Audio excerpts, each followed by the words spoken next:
오늘 함께 나눌 말씀은 사도행전 24장 24절부터 25장 12절까지입니다. 오늘 본문은 세 단락으로 나누어집니다. 첫 단락은 24장 24절에서 27절까지로 바울의 강론에 대한 벨릭스의 반응이 나오고 있고요. 그리고 두 번째 단락은 25장 1절에서 5절까지입니다. 여기에는 새 총독 베스도와 유대인들의 고발에 대한 내용을 다루고 있습니다. 그리고 세 번째 단락은 6절에서 12절까지인데요. 유대인들의 고발과 바울의 변론, 그리고 바울이 가이사에게 상소하는 내용이 나오고 있습니다. 먼저 첫 단락 24절 말씀입니다. 24절은 천부장 루시아가 내려오기를 기다리는 가운데 판결을 수일 동안 유보하고 있는 상황에서 벨릭스가 그의 아내 두루실라와 더불어 바울을 불러 그리스도 예수를 믿는 도를 들은 일을 기록하고 있습니다.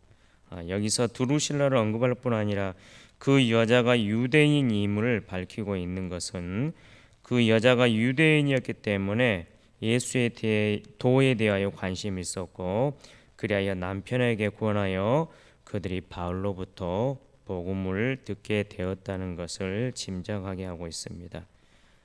한편 여기서 나온 드루실라는 AD 39년에서 44년 사이에 유대를 통치하였던 헤롯 대왕의 손자인 헤롯 아그리파 1세의 셋째 딸이자 아그리파 2세의 막내 누이로서 번서 25장 13절에 등장하는 버니게와 자매 관계인 사람입니다. 벨릭스와 드루실라가 듣기를 원해서 바울이 그들에게 전한 내용이 25절에 나오는데요. 그가 강론한 내용은 의와 절제와 장차 오는 심판에 관한 것이었습니다. 이런 내용을 강론하니까 벨릭스가 두려워하여 바울을 물러나게 합니다. 바울이 강론하였던 의와 절제와 장차 오는 심판에 대해서 좀 살펴보면 벨릭스와 드루실라가 듣고자 했었던 예수 믿는 도가 어떤 것이었을까요? 어쩌면 그들은 추상적이고 또 이론적인 예수의 도를 듣고자 했었을 수도 있습니다.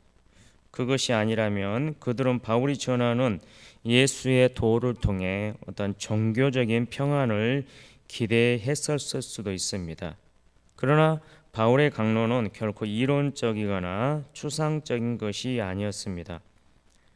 바울은 자신에 대한 좋은 인상을 갖게 하고 총독과 친분을 나눌 그리고 재판에 좋은 효과를 가져올 수 있는 절호의 기회가 왔음에도 불구하고 그들의 심기를 불편하게 할 만한 의와 절제 그리고 장차 다가올 심판에 관해서 강론했다는 것입니다. 그렇다면 여기에서 바울이 벨릭스와 그의 아내 두루실라에게 의와 절제와 심판을 강론했다는 것은 어떤 의미를 함축하고 있는 것일까요?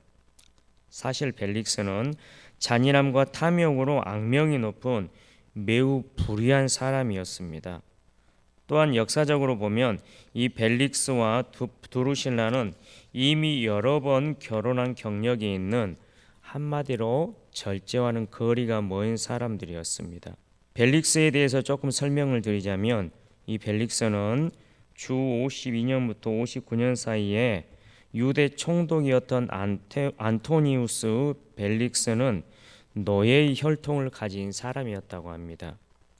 그럼에도 불구하고 이렇게 전례 없이 보통 기사 계급이 취임하는 로마 영지의 총독이란 이 영예스러운 지위에 오르게 된 것은 그의 형제 팔라스 덕분이었는데 아무튼 벨릭스는 태생이 비천했음에도 불구하고 결혼을 통하여 계속적인 신분 상승을 꾀했던 인물이라는 것입니다.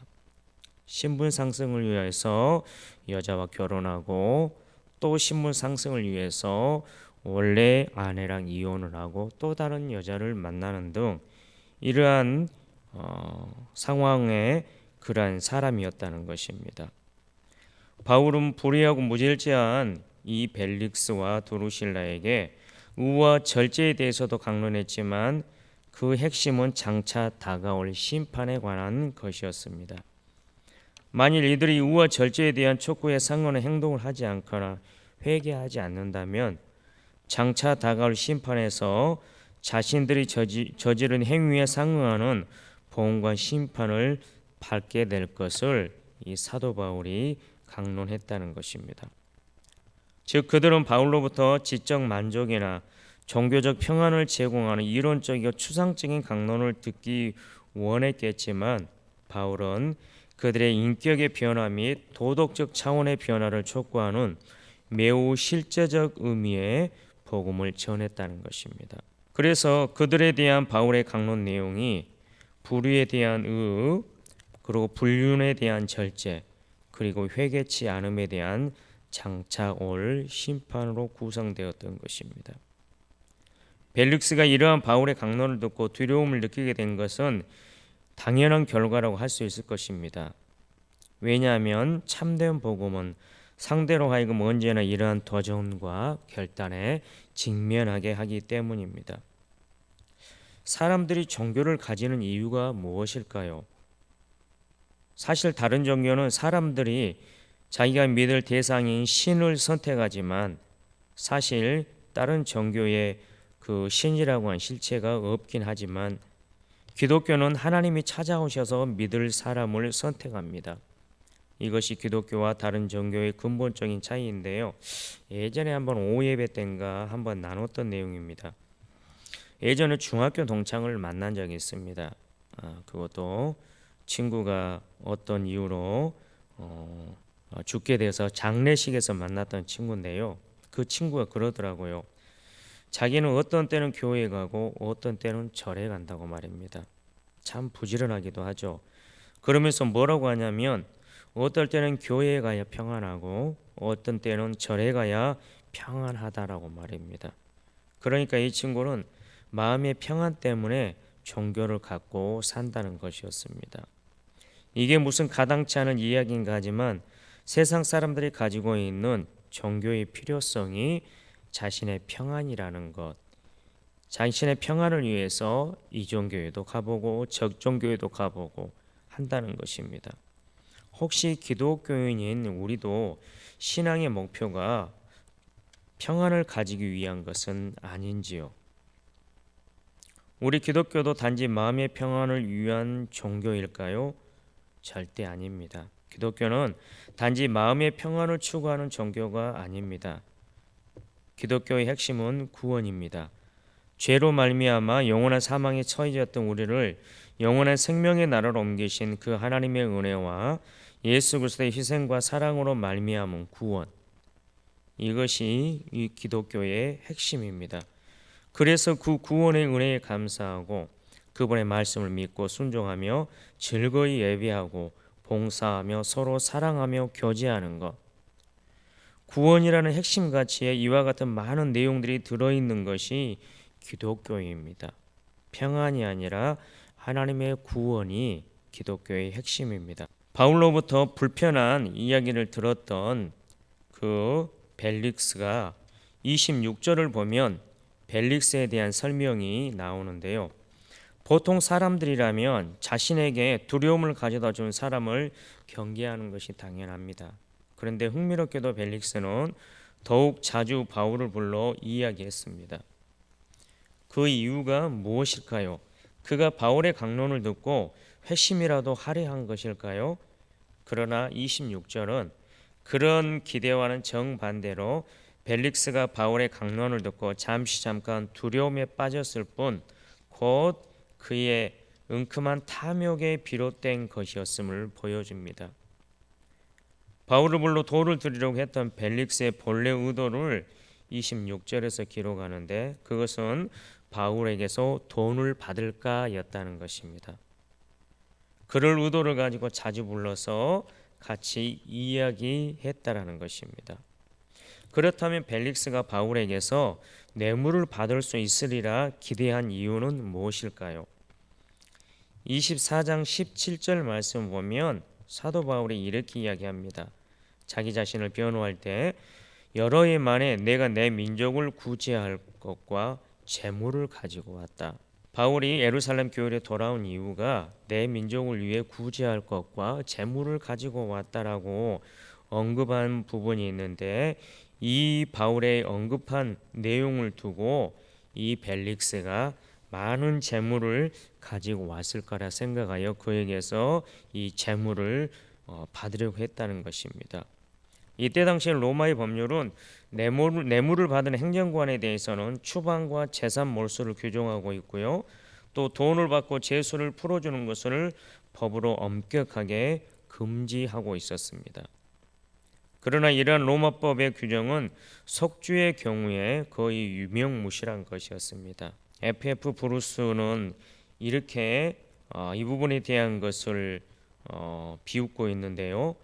당대의 로마법의 박해는 기름을 잘 쳐 주어야만 부드럽게 또 신속하게 움직인다고 언급합니다. 뇌물과 관련한 당대의 로마법이 거의 유명무실했던 사실을 희화적으로 묘사하고 있는 것이죠. 물론 유대인 역사가인 요세푸스도 탐욕스러운 벨릭스가 바울의 사건이 전부터도 여러 사람들로부터 많은 뇌물을 받아왔음은 의심할 여지가 없다고 기록하고 있습니다. 벨릭스의 어떤 도덕성에 대해서 이야기를 하고 있는 거죠. 이렇게 차일피일 시간이 2년이나 지나갑니다. 그리고 27절에서 이렇게 2년 동안이나 바울이 갇혀있는 이유는 벨릭스가 유대인들의 마음을 얻고자 함이었다고 설명하고 있습니다. 본문은 죄 없는 한 개인의 인권을 무시하면서라도 자신의 통치에 괜한 걸림돌을 만들지 않겠다는 부패한 권력자의 자기 중심적인 면모를 적나라하게 보여주고 있는 것이죠. 이와 같이 공의보다는 자신의 인기와 안전만을 생각하던 벨릭스는 사실 유대인들의 반발에 의하여 나중에 총독의 자리에서 쫓겨나게 됩니다. 그는 가이사랴의 유대인과 헬라인들 사이에 일어난 주도권 쟁탈 분쟁에서 일방적으로 헬라인의 편을 들다가 유대인의 반감을 사고 결국 AD 60년경에 네로 황제에 의하여 면직되었다고 합니다. 이렇듯 세상의 법칙도 정의가 아닌 것은 아닌 것으로 결론이 납니다. 그 인생도 바르지 못했다라는 그러한 결론이 나게 되는 것을 볼 수가 있습니다. 두 번째 단락입니다. 1절에서 5절까지 새 총독 베스도와 유대인들의 고발에 대한 내용을 다루고 있는데요. 1절은 신임 총독 베스도가 부임한 지 3일 후에 행정수도 가이사랴에서 유대의 종교의 중심지인 예루살렘으로 올라간 사실을 보도합니다. 그리고 그곳에서 대제사장들과 유대인 중 높은 사람들이 베스도 앞에서 바울을 고소하고 있습니다. 그리고 고소하면서 청하는데 그 내용이 3절에 나온 것처럼 가이사랴에 있는 바울을 예루살렘으로 옮겨달라는 것입니다. 옮겨서 정당한 재판을 받게 하자가 아니라 지난번에 실패하였던 계획을 실행하고자 하는 것입니다. 길에 매복해서 바울을 죽이려는 것입니다. 즉 2년 전에도 광신적 유대인들 40여 명이 바울을 죽이려고 매복했던 적이 있었습니다.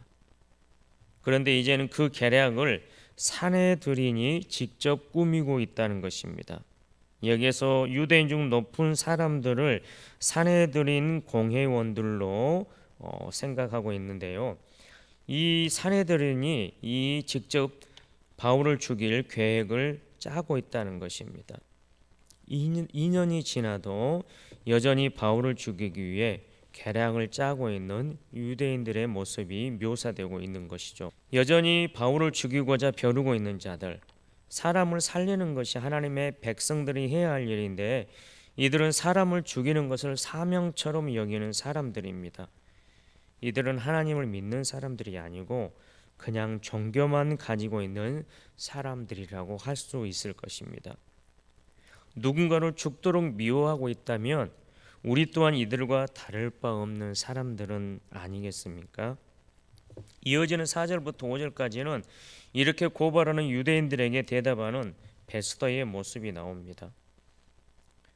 베스도가 대답하여 바울이 가이사랴에 구류된 것과 자기도 멀지 않아 떠나갈 것을 말하고, 즉 이것은 유대인들의 요청을 거절하는 그런 내용인데요. 베스도는 두 가지 이유를 들어서 그들의 요청을 정중하게 거절합니다. 첫 번째 이유는 바울이 가이사랴에 구류되어 있다라고 하는 사실입니다. 즉 이 말은 가이사랴의 감옥에서 삼엄한 경계 가운데 투옥되어 있는 바울을 굳이 예루살렘까지 경비병들을 붙여 데려올 필요가 없다는 것입니다. 단지 귀찮은 그것을 넘어서 경비병들을 동원해 가지고 굳이 이렇게 할 필요 없다. 바울이 가이사랴에 삼엄한 경비 가운데 잘 있으니 데려올 필요가 없다는 사실입니다. 그리고 두 번째 이유는 베스도 자신도 멀지 않아 예루살렘을 떠나 가이사랴로 갈 것이기 때문에 굳이 바울을 불러올릴 필요가 없다는 것이었습니다. 그러면서 5절에 이렇게 제안을 합니다. 바울에 대한 재판이 중요하고 긴급한 사안이라면 유대 종교 지도자들인 그들이 직접 가이사랴로 내려와 재판에 임하라는 것입니다. 합리적이고 정당한 주문이죠. 아마도 베스도는 바울을 이 가이사랴에서 호송하는 일에 번잡스러움을 상상했을 수도 있고, 가이사의 법정에 설 자격이 있는 로마 시민을 식민지 자체 법정인 산헤드린 앞에 세우는 것은 타당하지 못한 처사라고 생각했을 수도 있습니다. 아무튼 그가 어떤 생각을 했든지 베스도의 이러한 신중한 대처는 결과적으로 죽음의 위기에 처한 바울을 다시 한번 구해내게 되는데요. 이로써 바울을 죽이려는 유대인들의 악랄한 시도가 무산되는 것을 우리는 볼 수 있습니다. 하나님께서는 예상치 못한 방법, 예상치 못한 사람들을 통해서 바울의 목숨을 지켜나가십니다. 베스도를 통해서 바울을 보호하듯이 오늘날 이 시대를 살아가는 우리에게도 동일하게 이러한 방법으로 지켜가시는 경우가 많습니다. 이제 세 번째 단락입니다. 6절에서 12절로 유대인들의 고발과 바울의 변론, 그리고 바울이 가이사에게 상소하는 내용이 기록되어 있는데요. 유대인들의 요청을 거절한 베스도가 예루살렘에서 8일 혹은 10일을 지낸 후에 가이사랴로 내려가서 이튿날 재판 자리에 앉고 바울을 데려오라고 명령합니다. 이에 바울이 나오고 예루살렘에서 내려온 유대인들이 둘러서서 여러 가지 중대한 사건으로 바울을 고발합니다. 그런데 희한한 것이 그들이 증거를 대지 못합니다. 유대인 종교 지도자들은 이 7절의 말씀에 보면 여러 가지 중대한 사건으로라는 그런 표현에서 암시되는 것처럼 바울이 마치 대단한 범죄를 저지른 것처럼 과장하여 고소했을 것입니다. 이들은 이처럼 율법과 성전과 가이사에 관한 문제로 8절 말씀에 이렇게 나와 있는데요. 율법과 성전과 가이사에 관한 문제로 과장하여 바울을 고소했는데, 그런데 단 한 가지도 바울이 실정법을 어겼다는 사실을 증명하지 못했다는 사실입니다. 왜 그랬을까요? 왜 증명하지 못했을까요? 그 이유는 바울이 실제 유대법이나 로마법, 즉 종교법이나 그 다음에 정치법, 그 어느 것도 어긴 일이 없었기 때문입니다. 그 어떤 것도 어기지 않았는데 바울을 죽이려고 하는 사람들의 사악함을 어떻게 표현해야 하는지요? 소름이 돋습니다. 자신들의 기득권을 위해서 사람을 죽이려고 할 만큼 이 종교 지도자들이 잔인하다는 것이 참 소름이 돋는 것이 아닐 수가 없습니다. 유대인들이 자신을 고발하되 증거를 대지 못하자 바울이 자기 자신을 변호하는 내용들이 8절부터 나옵니다. 바울은 분명히 말합니다.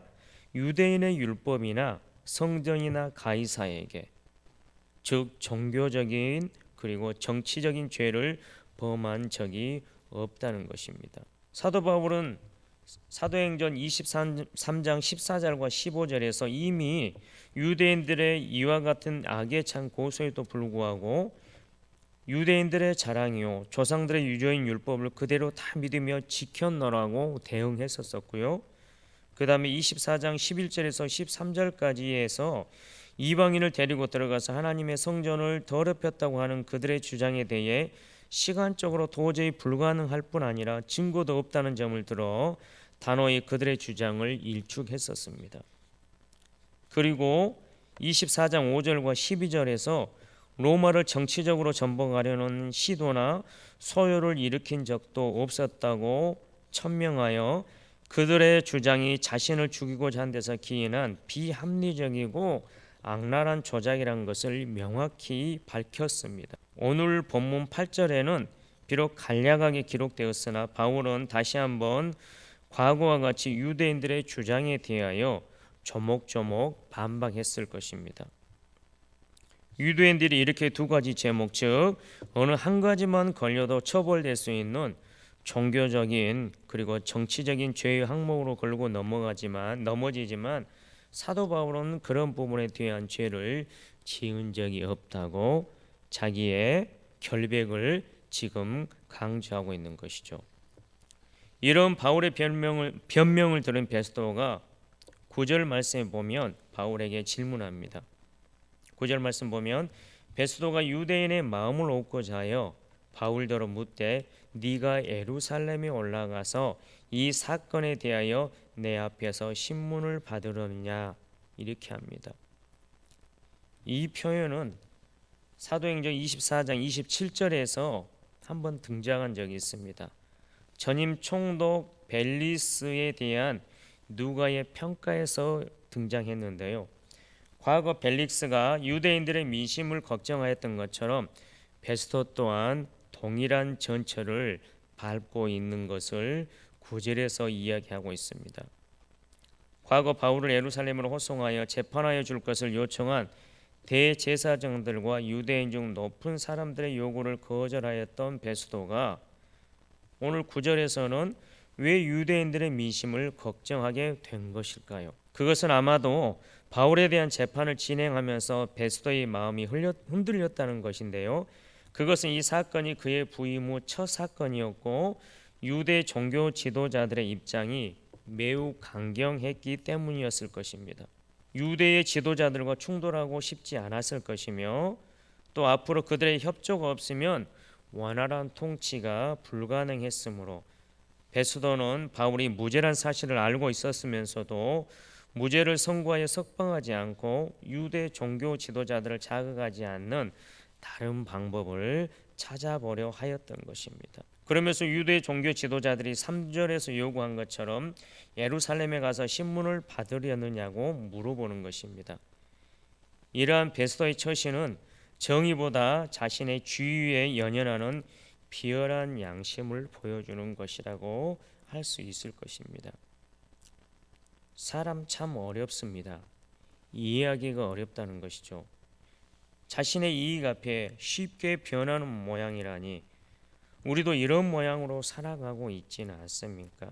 금방 어떤 이익 앞에 기존에 가졌던 말과 생각들을 쉽사리 바꿔버리는 조석으로 변하는 그는 우리의 모양은 아닌지 사람답게 사는 게 참 어려운 것 같습니다. 이렇게 연약한 인간은 우리를 조석으로 변하는 우리를 하나님이 늘 보살피고 있다는 게 정말 은혜입니다.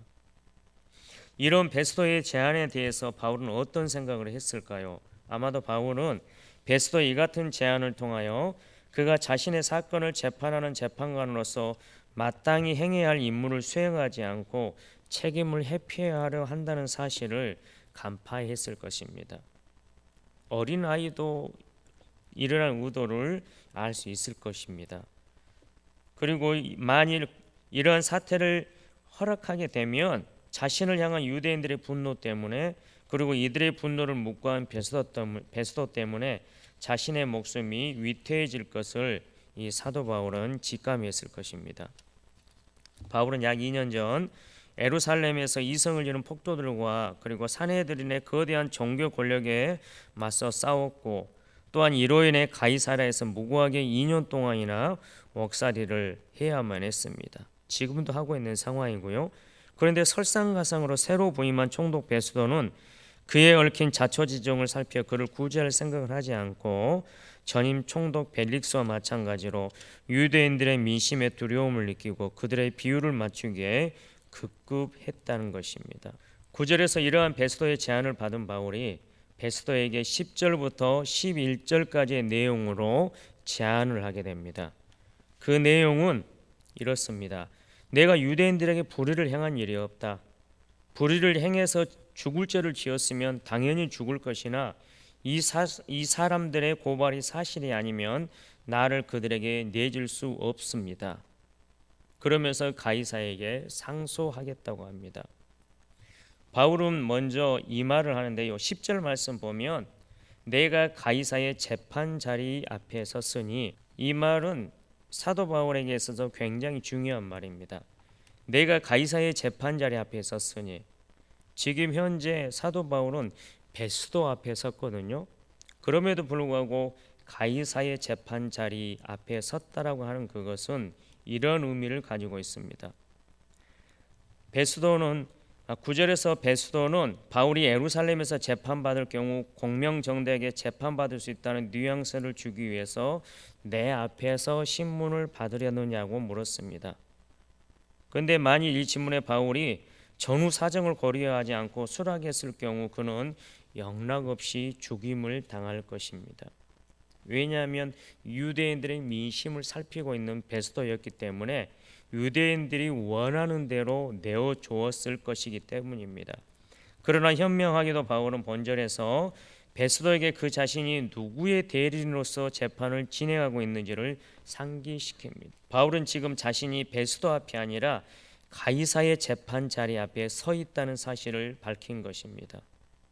즉 베스도 너는 가이사를 대리해서 지금 그 자리에 있는 것이 아니냐라는 것이죠. 이처럼 바울이 베스도를 향해 자기가 지금 가이사의 재판 자리 앞에 서 있다는 사실을 굳이 밝힌 것은 두 가지 이유가 있는데요. 첫째로 로마 시민을 유대 법정으로 넘겨주려고 하는 베스도의 월권 행위를 지적하기 위함이고요. 두 번째로 바울 자신이 로마 시민으로서 로마의 법정에서 재판을 받고 있다는 것을 베스도에게 상기시키기 위함이었습니다. 이런 사실을 주지시킨 그는 곧이어 자신이 마땅히 가이사의 법정에 서야 할 것을 주장하였던 것입니다. 바울이 이렇게 이야기하자 12절 보면 베스도가 배석자들과 상의하고 네가 가이사에게 갈 것이라고 선고하면서 재판을 마무리합니다. 그런데 바울이 왜 이렇게 가이사에게 상소를 하는 것일까요?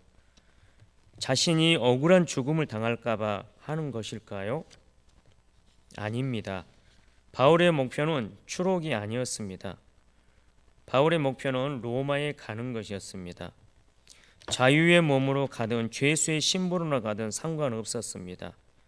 복음을 로마에 전하겠다는 소망이 있었습니다.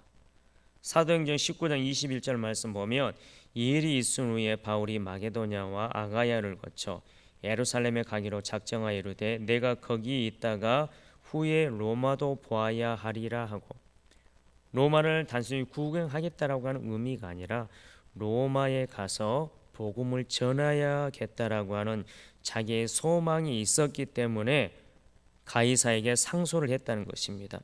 또 복음을 로마에 전하게 하겠다는 하나님의 약속을 기억하고 있었기 때문이었습니다.